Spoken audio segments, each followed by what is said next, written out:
एका गावात चिंगी नावाची एक छोटीशी मुलगी राहत होती. ती खूप गुणी, गोड, हुशार आणि प्राण्यांना प्रेम करणारी होती. दररोज शाळेतून आल्यावर ती अंगणात खेळायला जात असे. एका दिवसाची गोष्ट. चिंगी अंगणात खेळत असताना तेवढ्यात एक लहान चिमणी तिच्याजवळ आली. तिच्या पंखाला थोडं लागलं होतं. चिंगी तिला म्हणाली, "अगं बाळा, तुला काय झालं?" चिमणी म्हणाली, "माझ्या पंखाला लागला आहे, मी उडू शकत नाही." चिंगीनं तिला हातात घेतलं, स्वच्छ पाण्याने धुतलं आणि आईच्या मदतीने चिमणीला औषध लावलं. चिमणीला थोडं बरं वाटलं. चिंगीने तिला छोटी टोपली बनवून दिली. त्यात तिला निवांत बसवून दिलं. चिंगी पण निवांत आरामात झाली.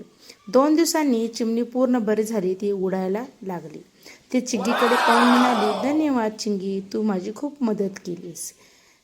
चिंगी हसली आणि म्हणाली, "मित्रांची मदत करायला मला नेहमी आवडतं." आणि चिमणी उडून गेली.